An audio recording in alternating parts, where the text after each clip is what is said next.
আমার বয়স যখন ৮ বছর, তখন আমার ছোট্ট জীবনটা সাধারণের চেয়ে অনেক জটিল ছিল।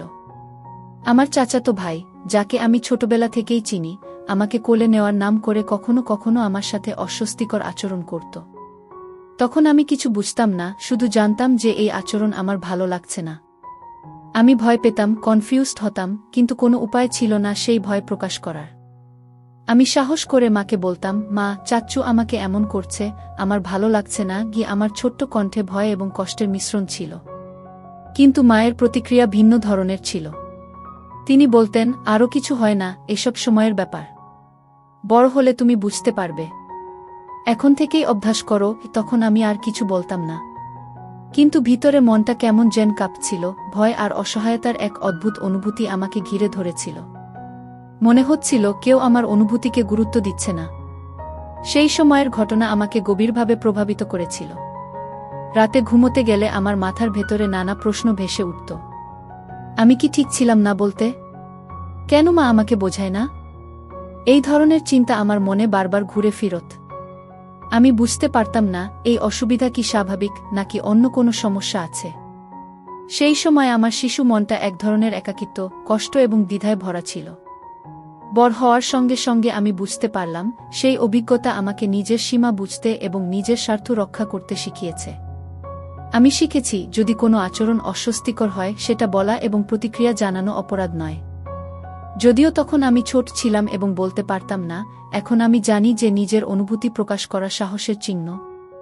আমি সেই সময়ের স্মৃতি শেয়ার করি, কারণ শেয়ার করলে মনটা হালকা হয়। অনেক সময় আমরা ভেতরে চাপ জমিয়ে রাখি, আর সেটা আমাদের উপর দীর্ঘস্থায়ী প্রভাব ফেলে। আমি চাই আমার গল্প অন্যদেরও সাহায্য করুক, যারা ছোটবেলায় এমন পরিস্থিতিতে ভুগেছে বা এখনও ভুগছে, তারা বুঝুক তারা একা নয়। আমি তানিশা, এবং আমি চাই কেউ কখনো নিজের ভয়, অসহায়তা বা অস্বস্তি প্রকাশ করতে গিয়ে অবহেলা বা উপেক্ষার সম্মুখীন না হোক। আমি আমার অভিজ্ঞতা শেয়ার করছি, যাতে অন্যরা সাহস পায় এবং নিজেদের সুরক্ষা, আত্মসম্মান ও সীমারেখা বুঝতে শেখে। যখন আমি বড় হলাম, তখন আমি ধীরে ধীরে বুঝতে পারলাম, যে সব ঘটনা আমার ছোটবেলায় ঘটেছে তা আমার জন্য শিক্ষা হয়ে গেছে। আমি শিখেছি, ভয় থাকা স্বাভাবিক, কষ্ট পাওয়া স্বাভাবিক, কিন্তু নিজেদের সীমা চিহ্নিত করা এবং নিজেকে রক্ষা করা আরও গুরুত্বপূর্ণ। সেই অভিজ্ঞতা আমাকে শক্তিশালী করেছে, আমাকে আরও সচেতন করেছে এবং আমাকে সাহসী হতে শিখিয়েছে। আমি এখন আমার জীবন এবং অনুভূতিগুলো শেয়ার করতে পারি। এই শেয়ারিং আমাকে হালকা করে এবং আমি আশা করি এটি অন্যদেরও কিছুটা সাহস দেবে। আমার গল্পটি শুধুই ব্যক্তিগত নয়, এটি অন্যদের জন্যও শিক্ষা। আমি জানি অনেকেই হয়তো তাদের কষ্ট লুকিয়ে রাখে, কিন্তু শেয়ার করা মানে কোনো ভুল নয়। এতে আমরা একে অপরের সঙ্গে সংযুক্ত হতে পারি, সাহায্য পেতে পারি এবং আমাদের অভিজ্ঞতা থেকে শক্তি নিতে পারি। আমি তানিশা, এবং আমি চাই যারা আমার গল্প পড়বে বা শোনবে তারা বুঝুক, ছোটবেলা যে যন্ত্রণা আমরা পাই তা আমাদের জীবনের অংশ হতে পারে, কিন্তু তা আমাদের মূল্য, মর্যাদা বা সাহস কেড়ে নিতে পারবে না।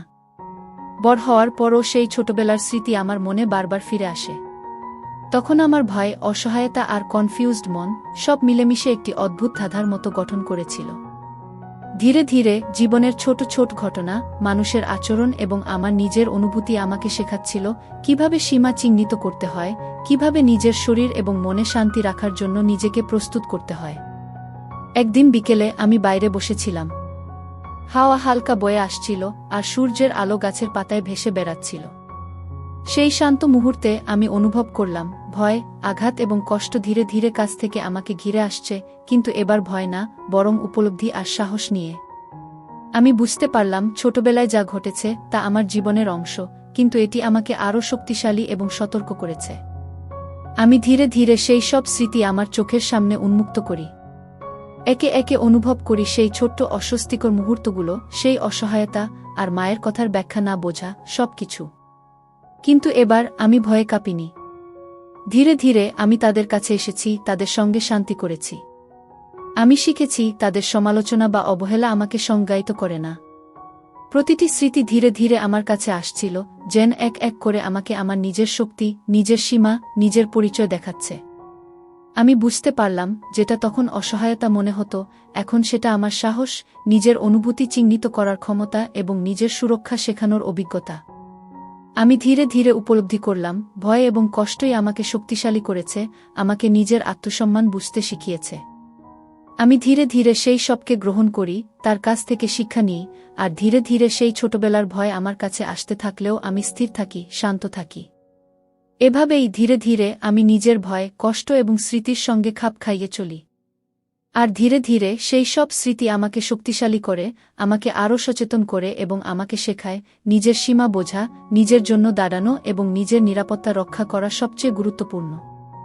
সময় গড়াতে গড়াতে আমি ধীরে ধীরে বুঝতে শুরু করি যে ছোটবেলার সেই অস্বস্তিকর মুহূর্তগুলো আমার জীবনের একটি গুরুত্বপূর্ণ শিক্ষা। আমি শিখলাম যে ভয় তখন আমাকে আটকে রেখেছিল, এখন সেটাই আমাকে সতর্ক করেছে। একদিন আমি বাগানে বসেছিলাম। হাওয়া হালকা, গাছের পাতায় সূর্যের আলো নরমভাবে ভেসে আসছিল। ধীরে ধীরে আমি সেই সব স্মৃতি মনে করতে লাগলাম, চাচাতো ভাইয়ের আচরণ, আমার ছোট্ট কণ্ঠে কি মা, আমার ভালো লাগছে না বলা, আর মায়ের সেই ব্যাখ্যা। তখন যা বোধ করেছিলাম সেই অস্বস্তি, ভয় এবং অসহায়তা। কিন্তু এবার ভয় আমাকে নিয়ন্ত্রণ করছিল না। ধীরে ধীরে আমি সেই সমস্ত অনুভূতির মুখোমুখি হলাম। আমি ভাবলাম, আমি এখন বড়, আমি নিজের অনুভূতি বুঝি, আর আমি নিজেকে রক্ষা করতে পারি। কি ছোটবেলার সেই সব কষ্ট ধীরে ধীরে কাছে আসছিল, কিন্তু এবার সেটা আমাকে দমন করছে না, বরং আমাকে শক্তিশালী করছে। প্রতিটি স্মৃতি ধীরে ধীরে আমার কাছে আসছিল, যেন এক এক করে আমাকে শেখাচ্ছে, নিজেকে বোঝো, নিজের সীমা চিহ্নিত করো, আর নিজের জন্য দাঁড়াও। আমি অনুভব করলাম যে ভয় এবং কষ্ট আমার ছোটবেলায় আমাকে অসহায় করেছিল, এখন সেটা আমার সাহস, সচেতনতা এবং শক্তির অংশ হয়ে গেছে। আমি ধীরে ধীরে শিখলাম কষ্ট এবং ভয়কে লুকানোর দরকার নেই, বরং তাদের সঙ্গে খাপ খাইয়ে নেওয়া, তাদের থেকে শিক্ষা নেওয়া এবং নিজেকে আরও শক্তিশালী করা, এইটাই প্রকৃত সাহস। আমি ধীরে ধীরে সেই সব স্মৃতিকে গ্রহণ করলাম আর বুঝলাম যা ঘটেছে তা আমার জীবনের অংশ, কিন্তু তা আমাকে সংজ্ঞায়িত করে না। একবারে না, ধীরে ধীরে আমি নিজের ভয়, কষ্ট এবং স্মৃতির সঙ্গে শান্তি স্থাপন করতে শুরু করি। আর সেই শান্তি আমাকে শক্তি দেয়, আমাকে সচেতন করে এবং আমাকে শেখায় নিজের সুরক্ষা, নিজের সীমা, নিজের মূল্য এবং আত্মসম্মান সবচেয়ে গুরুত্বপূর্ণ। বিকেল ধীরে ধীরে রাতের আধারে মিশতে শুরু করেছে। বাতাস হালকা ঠান্ডা, গাছের পাতার ফিসফিস শব্দ যেন অদ্ভুত কিছু বলছে। আমি জানালার পাশে বসে নিজের শ্বাস নিয়ন্ত্রণ করার চেষ্টা করছিলাম, কিন্তু হৃদয় দ্রুত ধড়ধড় করছে। সেই ছোটবেলার স্মৃতি ধীরে ধীরে আমার মনে ফিরে আসে, চাচাতো ভাইদের অস্বস্তিকর আচরণ, মায়ের ব্যাখ্যা, আর সেই ভয় যা আমি তখন বুঝতে পারিনি। হঠাৎ দূরের গলিপথে এক ঝাপসা ছায়া নড়ল। আমি চমকে উঠলাম। মনে হলো কেউ বা কিছু আমাকে পর্যবেক্ষণ করছে। হঠাৎ আমার ফোন বেজে উঠল। রিয়ানের নাম দেখেই আমি একটু স্থির হলাম। সে ফিসফিস কণ্ঠে বলল, সোনালি, তুমি কি প্রস্তুত? এখনই চূড়ান্ত মুহূর্ত গো। আমি ভয়, উত্তেজনা এবং কৌতূহলের মিশ্রণ নিয়ে ফিসফিস করে বললাম, হ্যাঁ, আমি প্রস্তুত। কি? রিয়ান আমাকে ধীরে ধীরে নির্দেশ দিল, বাহিরে বের হও, গাছের নিচে থাকা বাক্স খুঁজে বের করো। কিন্তু সাবধান, সবকিছুই তোমার সতর্কতার উপর নির্ভর করছে। আমি গভীর শ্বাস নিলাম আর ধীরে ধীরে জানালার বাইরে বের হলাম। রাতের অন্ধকার আমাকে ঘিরে ধরল, বাতাসে পাতার ফিসফিস যেন আমাকে সতর্ক করছে। যখন আমি গাছের কাছে এলাম, হঠাৎ ছায়ার নড়াচড়া আরও দ্রুত হয়ে গেল। মনে হলো কেউ বা কিছু আমার দিকে তাকিয়ে আছে। হৃদয় দ্রুত ধড়ধড় করতে লাগল, কিন্তু আমি থেমে থাকলাম না। ধীরে ধীরে বাক্সের দিকে এগোলাম। বাক্স খুলতেই এক অদ্ভুত আলো জ্বলে উঠল। ভিতরে ছিল রঙিন খেলার পুতুল, একটি নোট আর একটি ছোট চাবি। নোটে লেখা, সাহস দেখিয়েছ, কিন্তু শেষ পরীক্ষা এখনো বাকি। যদি তুমি সত্যিই সাহসী, তবে রাতের অন্ধকারে এগিয়ে যাও। বাতাস আরও ঠান্ডা হয়ে এলো। পাতার ফিসফিস এবং দূরের নড়াচড়া যেন আমাকে আরও সতর্ক করছিল। প্রতিটি পদক্ষেপে আমি বুঝতে পারছিলাম আমার ভয়, কৌতূহল এবং সাহস সব মিলেমিশে এক রহস্যময় উত্তেজনায় পরিণত হয়েছে। আমি চাবি হাতে নিয়ে ধীরে ধীরে এগোলাম। হঠাৎ জানালার পাশ দিয়ে এক ছায়া দ্রুত চলে গেল। হৃদয় কাঁপছে, শ্বাস আটকে যাচ্ছে, কিন্তু আমি থেমে থাকলাম না। মনে হলো এই রাতের অন্ধকার এবং বাতাসের ফিসফিস যেন আমাকে পরীক্ষা করছে, আমি কি সত্যিই সাহসী। বাক্স থেকে বের হওয়া একটি ছোট ল্যাম্প হালকা আলো ছড়াচ্ছিল, আর সেই আলোতে ছায়া নড়াচড়া আরও ভয়ঙ্কর মনে হচ্ছিল। আমি অনুভব করলাম এই মুহূর্তে আমি একাই, শুধু আমার মনোযোগ, সাহস এবং সিদ্ধান্ত আমাকে এগিয়ে নিয়ে যাবে। প্রতি ধাপ এগোলেই রহস্য এবং ভয় আরও ঘন হয়ে আসছিল। মনে হচ্ছিল প্রতিটি ছায়া, প্রতিটি শব্দ, সবই আমাকে পরীক্ষা করছে। আমি বুঝতে পারলাম এটি আর শুধু ধাঁধা নয়, এটি এক রোমাঞ্চময়, বিপজ্জনক পরীক্ষা যা আমাকে আমার ভয়, কৌতূহল এবং সাহস পরীক্ষা করতে বাধ্য করছে। হঠাৎ দূরের অন্ধকার থেকে একটা হালকা আওয়াজ এলো, যেন কেউ আমাকে ডেকে বলছে। হৃদয় আরও দ্রুত ধড়ধড় করতে লাগল। মনে হলো এই মুহূর্তে আমি এক অদ্ভুত পরিস্থিতির মধ্যে পড়েছি, যেখানে রোমাঞ্চ এবং ভয় একসাথে আমাকে গ্রাস করছে। আমি ধীরে ধীরে বোঝার চেষ্টা করলাম, ভয় থাকা স্বাভাবিক, কিন্তু আমি থেমে থাকব না। সাহস, সতর্কতা এবং মনোযোগ নিয়ে আমি ধীরে ধীরে অন্ধকারে এগোতে থাকলাম।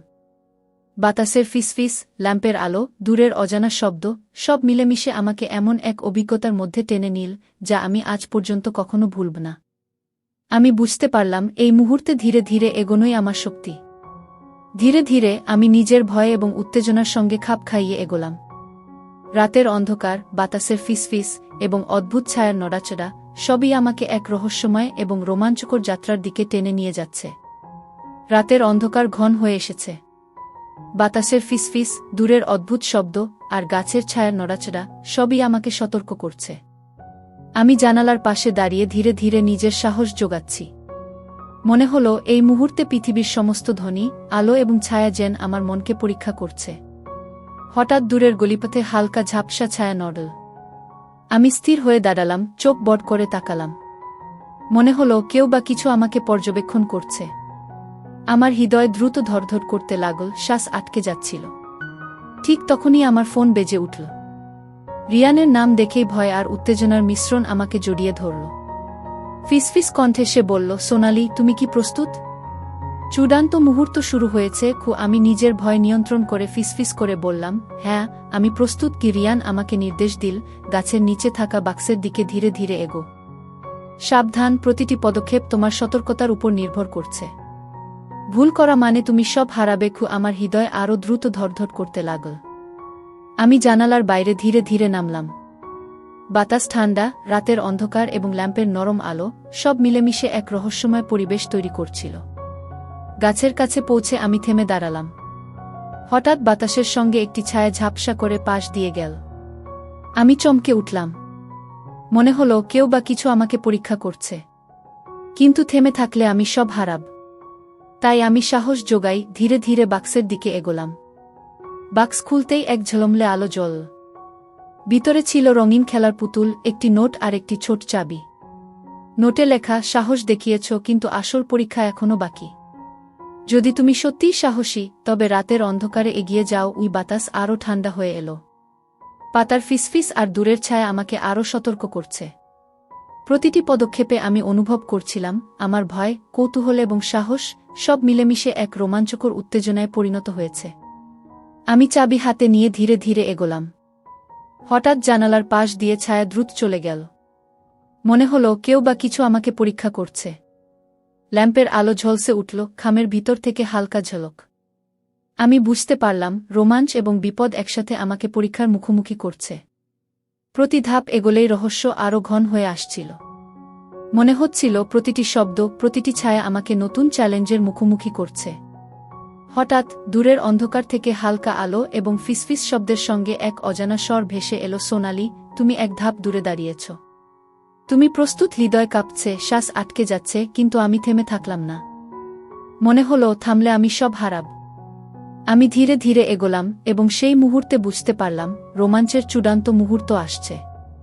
ল্যাম্পের আলোতে দেখা গেল বাক্সের পাশে আরও একটি ছোট দরজা, যা আগের কোনো চিহ্নের মতো মনে হচ্ছিল না। আমি বুঝতে পারলাম এটি আসল রহস্যের প্রবেশদ্বার। ধীরে ধীরে সমস্ত ভয়, কৌতূহল এবং সাহসের মিলিত অনুভূতি নিয়ে আমি দরজার দিকে এগোলাম। বাতাস হঠাৎ থমকে গেল, পাতার ফিসফিস স্তব্ধ হয়ে গেল। মনে হলো পুরো রাতটাই আমাকে এক নতুন পরীক্ষা দিতে প্রস্তুত। আমি জানলাম এই দরজা খুললেই সব চূড়ান্ত হয়ে যাবে। আর আমি প্রস্তুত। ধীরে ধীরে হৃদয়কে শক্ত করে সাহসের সাথে সেই দরজা খুলব। রাতের অন্ধকার ঘন হয়ে আসছে। বাতাস হালকা ঠান্ডা, আর গাছের পাতার ফিসফিস যেন আমাকে সতর্ক করছে। আমি জানালার পাশে দাঁড়িয়ে গভীর শ্বাস নিই। মনে হলো এই মুহূর্তে পৃথিবীর সব শব্দ, আলো, ছায়া সব মিলেমিশে আমার সাহস পরীক্ষা করছে। হঠাৎ দূরের গলিপথ থেকে একটি ঝাপসা ছায়া নড়ল। আমি চমকে উঠি, হৃদয় দ্রুত ধড়ধড় করতে লাগল। মনে হলো কেউ বা কিছু আমাকে পর্যবেক্ষণ করছে। ঠিক তখনই আমার ফোন বেজে ওঠে। রিয়ানের নাম দেখে আমি স্থির হয়ে যাই। ফিসফিস কণ্ঠে সে বলল, সোনালি, তুমি কি প্রস্তুত? চূড়ান্ত মুহূর্ত এখন শুরু। কি ভয়, উত্তেজনা আর কৌতূহল সব মিলেমিশে আমার রক্তকে উত্তেজিত করছে। আমি ফিসফিস করে বলি, হ্যাঁ, আমি প্রস্তুত। কি রিয়ান আমাকে নির্দেশ দেয়া, গাছের নিচে থাকা বাক্সের দিকে ধীরে ধীরে এগো। প্রতিটি পদক্ষেপ সাবধানতার সঙ্গে, ভুল করলে সব হারাবে। আমি ধীরে ধীরে জানালার বাইরে নামি। রাতের অন্ধকারে বাতাসের ফিসফিস এবং ল্যাম্পের হালকা আলো সব মিলেমিশে এক রহস্যময়, রোমাঞ্চকর পরিবেশ তৈরি করছে।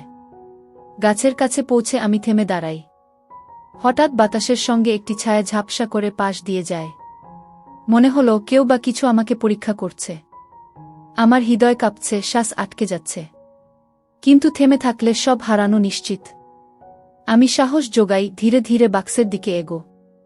বাক্স খুলতেই এক ঝলমলে আলো জ্বল। ভিতরে ছিল রঙিন খেলার পুতুল, একটি নোট এবং একটি ছোট চাবি। নোটে লেখা, সাহস দেখিয়েছ, কিন্তু আসল পরীক্ষা এখনও বাকি। যদি তুমি সত্যিই সাহসী, তবে রাতের অন্ধকারে এগিয়ে যাও। ওই বাতাস আরও ঠান্ডা হয়ে এলো। পাতার ফিসফিস এবং দূরের ছায়া আমাকে আরও সতর্ক করছে। প্রতিটি পদক্ষেপে আমার ভয়, কৌতূহল এবং সাহস একত্রিত হয়ে এক রোমাঞ্চকর উত্তেজনায় পরিণত হয়েছে। আমি চাবি হাতে নিয়ে ধীরে ধীরে এগো। হঠাৎ জানালার পাশ দিয়ে ছায়া দ্রুত চলে যায়। মনে হলো কেউ বা কিছু আমাকে পরীক্ষা করছে। ল্যাম্পের আলো ঝলসে উঠল। খামের ভিতর থেকে হালকা ঝলক, যেন আমাকে সতর্ক করছে, এখানে থামো না। প্রতি ধাপ এগোলেই রহস্য আরও ঘন হয়ে আসছে। প্রতিটি শব্দ, প্রতিটি ছায়া আমাকে নতুন চ্যালেঞ্জের মুখোমুখি করছে। হঠাৎ দূরের অন্ধকার থেকে হালকা আলো এবং ফিসফিস শব্দের সঙ্গে এক অজানা স্বর ভেসে এলো, সোনালি, তুমি এক ধাপ দূরে দাঁড়িয়েছ। তুমি কি প্রস্তুত? হৃদয় কাঁপছে, শ্বাস আটকে যাচ্ছে, কিন্তু আমি থেমে থাকলাম না। মনে হলো থামলে সব হারাব। ধীরে ধীরে সাহসের সঙ্গে আমি এগোলাম। এবং তখন বুঝলাম, ল্যাম্পের আলোতে এক নতুন দরজা উন্মুক্ত হয়েছে, যা আগের কোনো চিহ্নের মতো মনে হচ্ছিল না। দরজার দিকে এগোতে গিয়ে বাতাস হঠাৎ থমকে গেল। পাতার ফিসফিস স্তব্ধ। মনে হলো পুরো রাতটাই আমাকে এক নতুন পরীক্ষা দিতে প্রস্তুত। আমি বুঝতে পারলাম, যা দরজার বাইরে অপেক্ষা করছে তা আমার সাহস, মনোযোগ এবং ভয়ের পরীক্ষা। আমি ধীরে ধীরে জানালাম, এখন আর ফিরে যাওয়া সম্ভব নয়। ধীরে ধীরে হৃদয়কে শক্ত করে সাহস নিয়ে আমি দরজার লক খুললাম। দরজা খুলতেই চোখের সামনে বিস্ময়কর দৃশ্য। ঘরটি একেবারেই অন্ধকার, কিন্তু হঠাৎ ল্যাম্পের আলোতে দেখা গেল ছোট ছোট আলো ঝলসাতে ঝলমল করছে। প্রতিটি আলো যেন আমাকে ডেকে বলছে, এসো, শেষ রহস্য দেখ। ই বাতাসে হঠাৎ ঠান্ডা হাওয়া আর দূরের অন্ধকারে অদ্ভুত ছায়ার নড়াচড়া সব মিলেমিশে আমার হৃদয়কে এক অদ্ভুত উত্তেজনা দিচ্ছে। বাক্স থেকে বের হওয়া নোট এবং চাবি এখন দরজার সামনে। মনে হলো এটি শেষ চ্যালেঞ্জের চাবি। আমি ধীরে ধীরে এগো। মনে হলো ভয়, উত্তেজনা, কৌতূহল সব একসাথে আমার শরীরে প্রবাহিত হচ্ছে। প্রতিটি পদক্ষেপে আমি বুঝতে পারি, রোমাঞ্চের চূড়ান্ত মুহূর্ত এখন আমার সামনে। ছায়া নড়ছে, বাতাস কাঁপছে, ল্যাম্পের আলো ঝলসে উঠছে। আমি ধীরে ধীরে বুঝতে পারি, এই মুহূর্তে ভয় থাকা স্বাভাবিক, কিন্তু সাহসের সঙ্গে ভয়কে মোকাবিলা করাই প্রকৃত শক্তি। আমি ধীরে ধীরে এগোতে থাকি, জানি সবচেয়ে বড় রহস্য এখন আমার মুখোমুখি।